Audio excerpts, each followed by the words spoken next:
Hey guys, welcome to Alienation. If you are new here, my name is Megan and every single Sunday I sit down and talk about some form of weird and not so wonderful topic that really interests me. So today we've got another true crime case, and this one, I really don't know how I feel about this one. It makes me so angry but at the same time confused. But as soon as I came across this case, I knew I wanted to talk about it. So today I'm going to be delving into the Crystal Brooke Howell case. And this case sadly also involves her father, Michael Howell. And there are a lot of sensitive topics like there are in most of my true crime episodes. So here is my little disclaimer as usual. Warning, today's episode contains contents and descriptions that some audience members may find disturbing, so viewer and listener discretion is advised. So we're just going to get straight on into it because I have no idea how long this episode's going to be. But like usual, I am going to talk a little bit about the family background. So the Howell family in particular. It consists of Michael Howell and his wife Christina Rester, and they lived in Augusta in Georgia in the States, and their family's case actually took place back in 2014, so it's not that long ago. But this isn't the most popular true crime case, so you'll have to let me know if you've heard of this one. Michael was a former Columbia County News-Times editor, specifically in the sports department. So he had a pretty decent job, but at the time of this case he was retired. And the couple had two children of their own, both girls. Sierra was their oldest and Crystal was their youngest daughter. So Crystal was born on the 24th of August 1996, and she was just 17 years old at the time that this crime took place. Growing up, Crystal was very hard work. She was a very big challenge for her parents. She was energetic, she was naughty, she was just overall quite a handful. Her mum did describe her as quite a lot of fun, but also said that if there was any form of trouble, Crystal would find it. However, as Crystal was getting older, she began very quickly spiraling, and her behaviour got so much worse. She started lying in all aspects of her life, so lying at school, lying to her friends, lying to her parents most of all, and she even started stealing and vandalising other people's property. This was all at a very young age as well, which is definitely concerning. So before she'd even technically reached her late teens, she was already a criminal, technically. I really didn't understand the whole stealing side of things because their family,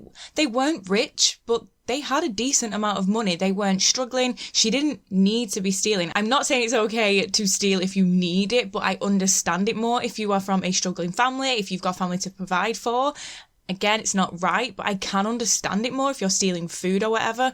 But I think Crystal just did it because she just wanted to. Like I said, she was vandalising other people's properties, and one time she even randomly set fire to one of her neighbour's pool cushions that was out in the garden, just because. And it was very obvious to anyone who knew the family and who knew Crystal that she had some issues and that she was just constantly acting up, or she was constantly causing trouble, just overall being quite a handful. So when Crystal did become too much, she was actually put on medication. I'm unsure as to what sort of medication. I'm also unsure as to what she was diagnosed with, but regardless, she was put on some form of medication. And this didn't sit too well with her father, Michael, at all. He really didn't like the idea of her being on medication. It wasn't necessarily the fact that she was on medication. He really wanted to help her. Michael just felt like it completely changed Crystal as a person. Her whole personality was gone. So don't get me wrong, a lot of medication is absolutely amazing and it works wonders for some people. But on the other side, it also doesn't work well for a lot of people. I know a lot of people, and I've had a lot of friends who really hated being on certain medications because they felt really numb, really emotionless, not like a zombie, but kind of completely zoned out. So not every form of medication is going to work for everyone, and apparently this was what the case was when it came to Crystal. But Michael did allow this to go ahead for a short time because obviously, like I said, he really wanted to help his daughter. But he did confide in his friends that he wasn't happy about it, and this included his friend Austin Rhodes, and he did tell him that him and his wife were having a lot of difficulties, that they were constantly arguing, and they had really conflicted views when it came to Crystal's treatment. And Michael did believe that he thought his wife Christina just wanted Crystal to be quiet,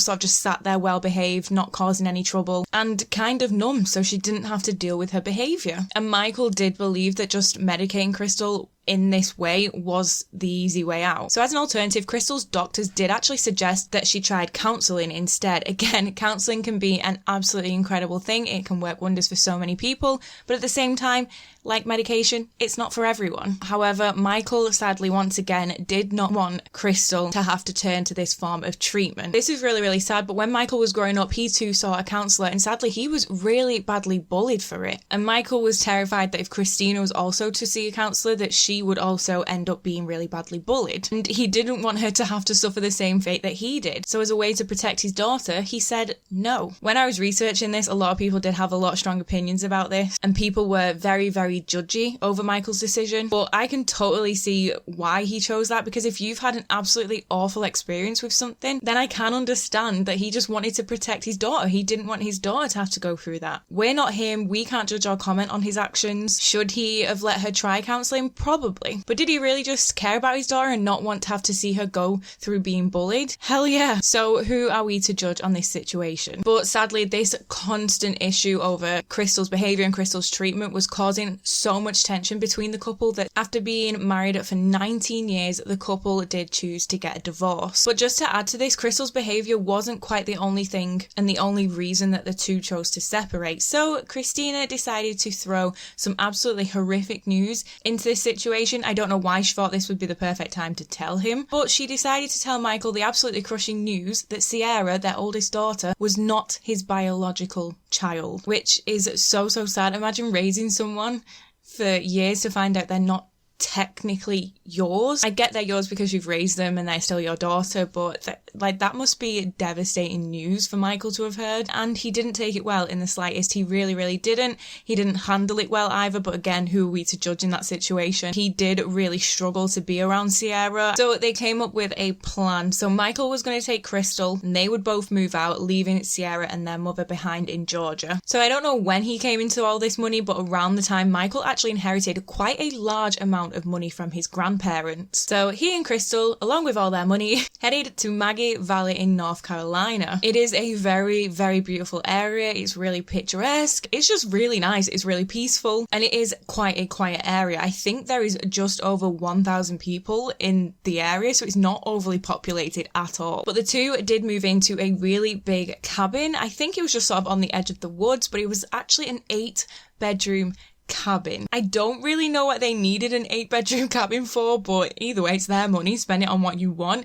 But just for the two of them, that's a big house. And I'm also not sure exactly what age Crystal was at this time that they moved, but I can presume that she was in her early teens. And again, I'm not sure if Michael was hoping that this move would really help Crystal, but moving her into a relaxing location might help. That might have been his mind frame. I have no idea. But this whole hope of Crystal starting down a more straight and narrow path just wasn't working as expected, and Crystal's behaviour just continuously got worse and worse the older she got. Sadly, she started taking a lot of drugs, and they were hard drugs too. She was still constantly lying, she was still stealing, shoplifting, she sadly started self-harming, and she would even run away for weeks at a time, and Michael would have no idea as to where she was going. Michael again confided in his good friend Austin and told him that he was really worried about his daughter, and that a lot of the time it seemed like she didn't have a conscience at all. It was like she just didn't care about anything and didn't care about the consequences of her actions. And the two actually discussed how she could possibly have been a sociopath. But Michael did try his best to get Crystal's behaviour under wraps. He really did want to help her, and he did try and keep to quite a strict routine at home. Again, this is not everyone's way of dealing with this sort of situation. I know a lot of people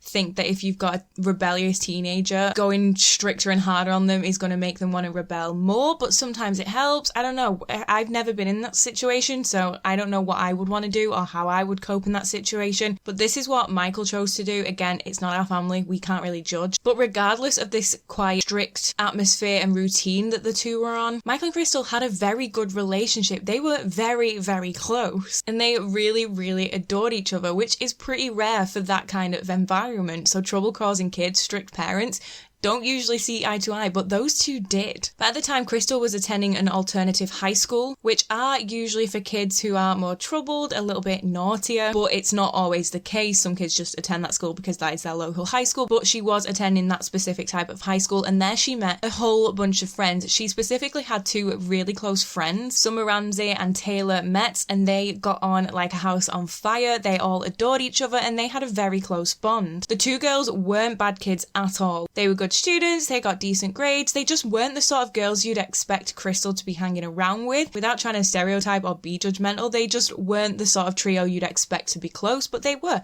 They got on really, really well. The girls really loved her. They thought she was really fun to be around. She was super bubbly, she was super chatty, she was really caring, but they also really loved her rebellious streak. If you're like, not a goody two-shoes, but if you're a good person and out of nowhere this whole rebellious person comes along, you're going to feel that slight adrenaline rush. You're going to think, oh, this is really exciting. And that's kind of like how the girls felt around Crystal. And both of the girls saw how much Michael and Crystal cared about each other and how close they were, and they both wished that they had that form of relationship with one of their parents. So it was quite a known thing that Michael and Crystal were so close. So we're going to jump ahead to February the 25th, 2014. So at this time, Crystal was 17 years old and Michael was 50 years old. And Michael and Crystal were actually out shopping at a local store. I did mention it was a very small, unpopulated area, so there probably wasn't much there shop-wise. Everyone probably kind of knew each other, but they were out on this specific day doing a little bit of shopping. And while they were there, Michael obviously was shopping, but Crystal was sadly shoplifting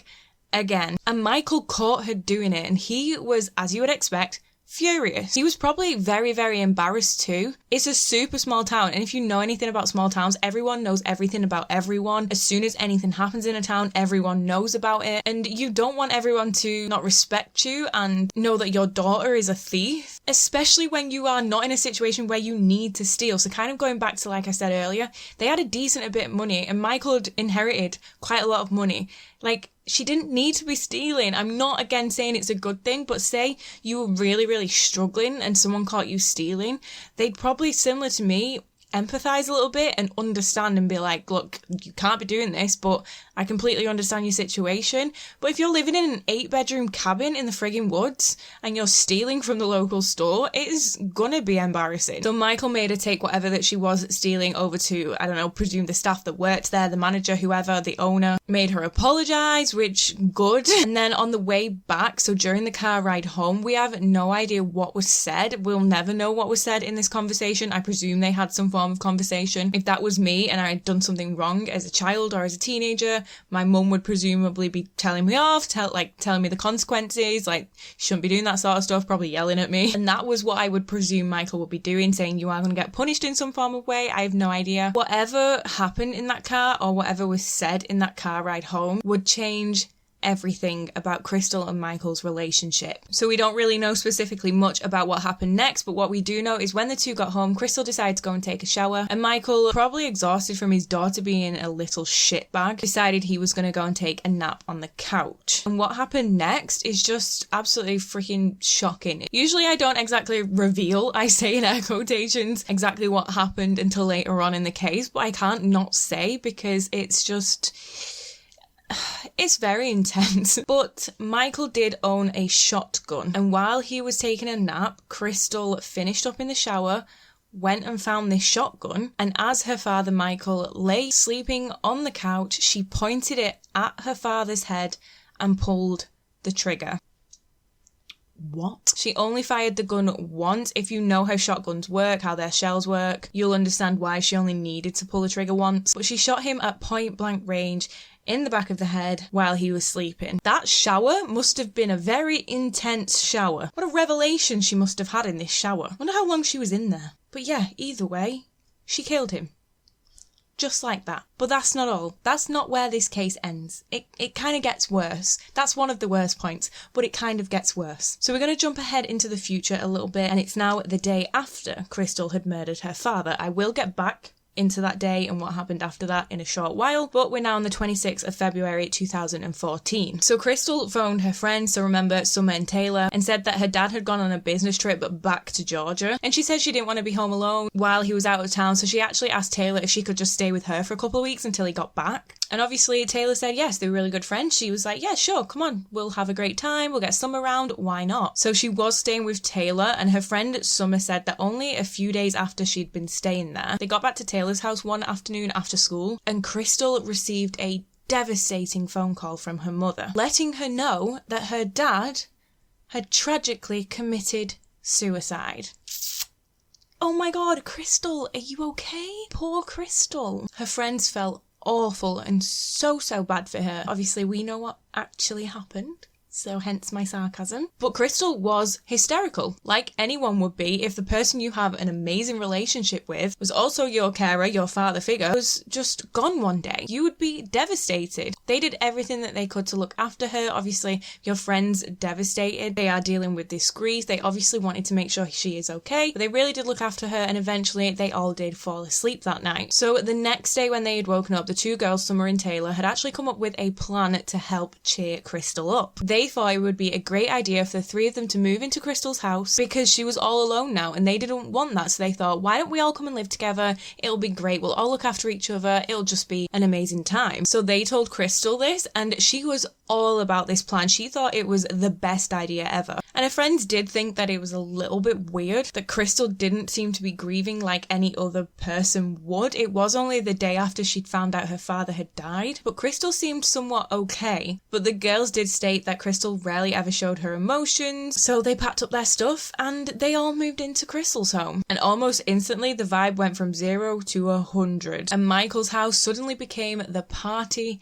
central one night. So whether or not this was what Summer and Taylor had in mind, I have no idea, but Crystal was living for this. She had an entire big house to herself. She no longer had anyone telling her what she could and couldn't do, what sort of behaviour was right, what sort of behaviour was wrong. And she also had access to her daddy's bank accounts. She had his card and she did not waste any time when it came to spending his money. She was dropping money on alcohol, heavy drugs, food, everything she could do to make her party really awesome and really wild. And she even bought a pole dancing pole for the house. It is referred to in this case as a stripper pole a lot, but poles aren't just used for stripping, hence why I'm calling it a pole dancing pole. So she had one of those installed in the house, and weirdly enough they had it installed in the kitchen. I get that the structure of the house, it might have only been suitable to go in the kitchen. Regardless, party, drugs, all that jazz. I just want to say something that baffles me about this situation. Well, a lot of this situation baffles me, but something that does baffle me is the fact that Crystal was weirdly smart about it, as in like she was always taking care of her friends, so she always made sure they had enough to eat. She was always playing a good hostess. She was up for this whole party life that was going down, but she also always paid all the bills on time. She made sure she was keeping up with adult, again I say in air quotations, adult responsibilities, things that her father would usually do. So she was paying all the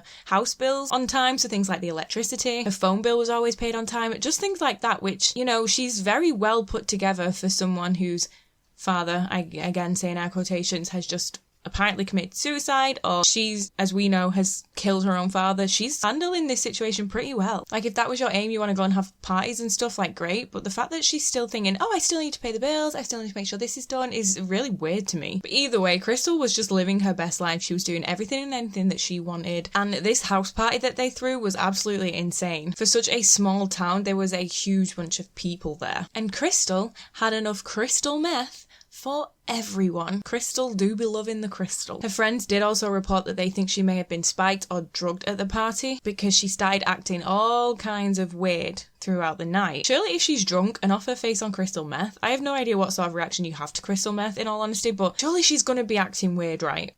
Am I wrong? That sort of night really doesn't strike me as, oh, I had fun, I danced a bit, I chatted with my friends, I socialised, and I was tucked up in bed at a reasonable hour. It just doesn't scream that sort of night if you ask me. It screams a tripping off your face, acting weird kind of night. But either way, her friends did say that she was just not all there and that she was just acting really dazed and really out of it, and when there was smoke in the air, because obviously people were probably smoking at the party, she was in a weird dreamlike state and she'd point up to the smoke and be like, oh, that's my daddy, which is just weird as fuck knowing what we know, but regardless, that's what she was doing. But anyway, her two friends, being the good friends that they are, spend the entire night looking after Crystal, because like any sort of normal reaction to after taking drugs, she completely crashed, and for 2 whole weeks after this party, she was just not there in the slightest. She was just sat there, didn't react to anything, and she did not move from the same chair for 2 weeks. She wouldn't eat, she wouldn't move, so her friends had to make sure she was clean, she was washed, they had to feed her, you know, just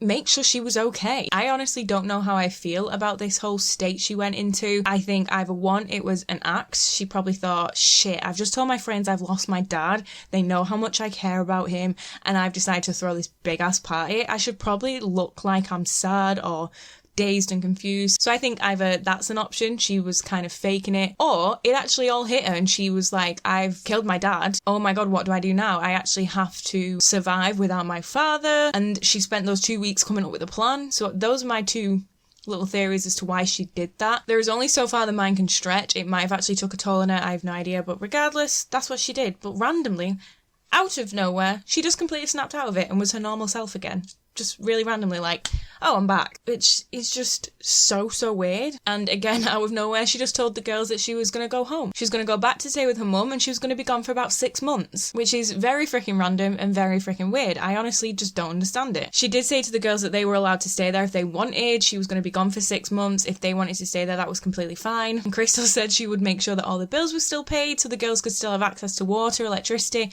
and if they wanted money for food or if they needed any help towards food, just to drop her a message and she'd make sure that they would be okay. But the one thing Crystal did ask the girls is, well, she basically said, I only have one request while I'm gone, and that is that under no circumstances you go near the garden shed. The garden shed is completely off limits, which is a little bit suspicious, isn't it? She told the girls that her and her dad used to hang out in that shed, and that was kind of like their little special place, and it really meant a lot to her. So she asked if the girls could respect that and just sort of stay away. But see, humans have this weird fucking response to being told not to do something. It's like when someone puts a really hot plate in front of you and they're like, don't touch that plate, it's really hot. Automatically, you're just like, psst, instantly touch his plate. So do you see where this is going? When you're told not to go somewhere, you automatically want to go there. But anyway, like I said, Crystal wanted to head back to her mum, so she did contact Christina, and she called her on March the 19th, I believe. And she basically told her mum that her father had released her from his custody, and she wanted to move back to Augusta with her mum. So I don't know if this is, one, because her mum didn't want her to come home, or two, because legally they were binded by like contracts and laws or whatever. But Christina did say to Crystal that she would have to provide some form of proof of emancipation before she would allow her to come back home. So Christina said she basically was just waiting for this paperwork to come through that Crystal said she would get. But obviously we know full well that that paperwork would never come through. So in the meantime, Crystal started packing up her belongings. She then, using her daddy's credit card, went and took out at least $3,000 in cash and headed back home. So on March the 22nd, she showed up in the area without these forms. She just went home because it's Crystal. She does whatever the fuck she wants. She was going to go home. So she was driving her father's Range Rover, and it is this really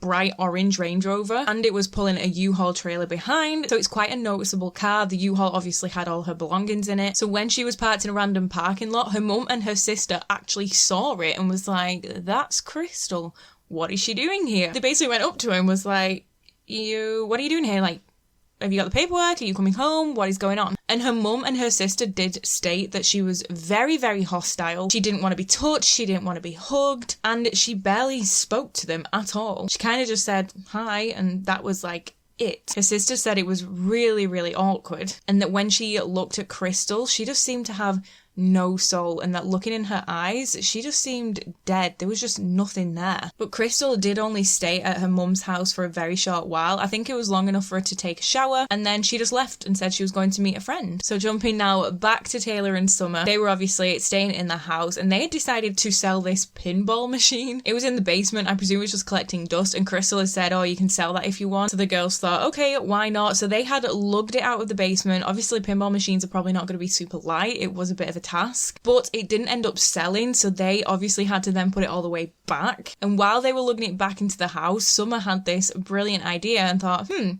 why don't we just stick it in the shed that's right there? So they just decided to stick it in there. So they just broke off the lock, and as they opened the door, the girl said that this absolutely overwhelming smell just hit them. So Summer looks into the shed and she notices a blue bin in the back left-hand corner. So she walks up to it to see what's in it, and what she saw would scar her for life. Inside the bin was the body of a man who was completely hunched over, like folded in half, crunched over, and he was already in some form of state of decomposition. Obviously the smell kind of gave that away. When she saw the body, obviously this was very apparent to her, and she also stated that there was a huge hole blown in the back of the man's head, and it was on the back left hand side of his skull. And again, she said that sight will absolutely haunt her forever. Something like that, it's just not going to leave you, is it? I don't know what was going through Summer's mind mind in that moment, but I reckon her brain was going at about 400 miles per hour. But at first, Summer thought it could be someone from the party. She thought maybe one of the partygoers had been murdered, but she couldn't understand how they would have ended up there. And then it hit Summer and Taylor at the same time. It was Crystal's father. So they both instantly ran. They left their home, grabbed their stuff. They were like, we're out of here. And they headed down to the police station to report it. Summer knew it was Crystal. It all made sense. It was finally adding up. And Summer was actually terrified that Crystal had planned on framing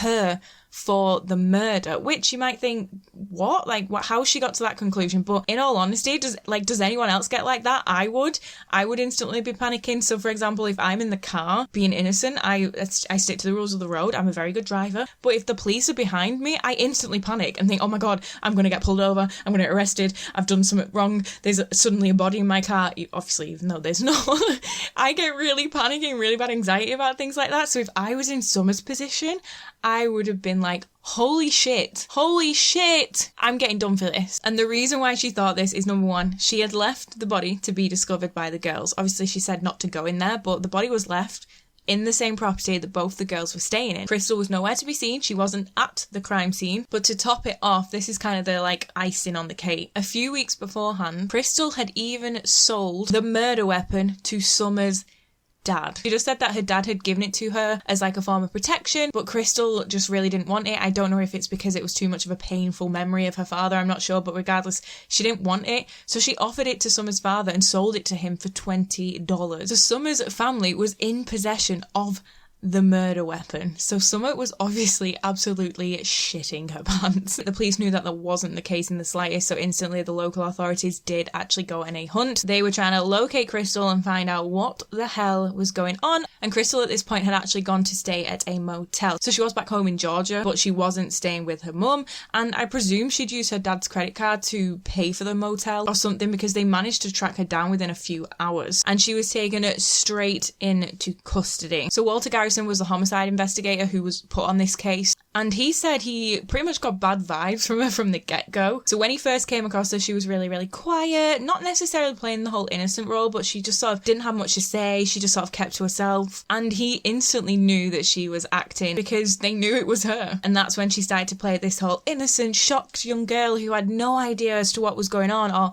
why she was in custody, or what do you mean my father has been killed? But she was taken in for questioning, and while she was being interrogated, Walter actually monitored her behaviour, kind of behind the scenes. Sometimes it's on screen, sometimes it's behind the glass. And he states that she seemed really disinterested in the situation. She was way too calm for what was going on. And it was kind of like she just didn't really care. And he said that she came across as very, very cold-hearted. But yeah, the police knew it was her. And it didn't take long until she did confess to it all, and she was charged with first-degree murder. So everything started to come out. So going back to the night, Crystal obviously told them what had happened. So going back to the night of when it did happen, Crystal jumped in the shower, decided that she was going to kill her dad. I know I shouldn't be laughing, but I just think it just blows my mind that in that short amount of time that you shower, you decide to do something like that. Got out of the shower, went to find her dad's shotgun. So Crystal said that while he was sleeping, she was somewhat stood behind him, and she shot him in the head and killed him. And she then disposed of his body. So she actually took him out to the shed. She put him in the blue bin and then put a sleeping bag over the blue bin. She then pretty much covered up the crime scene. She got rid of the couch that he was sleeping on, because obviously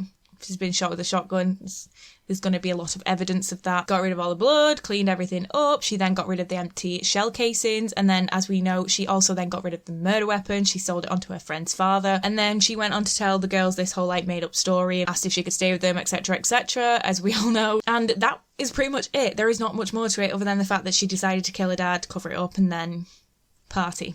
So when Crystal's mum Christina heard about what was going down and what she apparently had done, she headed straight down to the station because, like I said, she was 17 at the time, so she's technically a juvenile, I believe. I don't know if she was allowed to have some form of parent or contact with anyone, but regardless, Christina was able to see Crystal, and Crystal hugged her mum and said, "I'm sorry, I didn't mean to do it." And that was it. That's all she said. I just want to say, though, correct me if I'm wrong, but if you choose to go and get a shotgun, of all the guns, a shotgun, choose to aim it at someone's head while they are sleeping, so they're not a moving target, they're not a threat, they are asleep. You choose to pull the trigger, obviously kill them, choose to then clean up said crime scene, take the body on a little adventure to the garden shed, then create a big ass lie to cover it up. That doesn't quite scream accident to me. I didn't mean to do it. At what point was any of that an accident? Correct me if I'm wrong. It also came out that she had withdrawn over $12,000 from her dad's bank account in cash. And she'd obviously been using his card to pay for other things like a bunch of alcohol, a bunch of drugs, paying all the bills, which wasn't looking good either. You've killed your dad and then you're going to go spend all his money.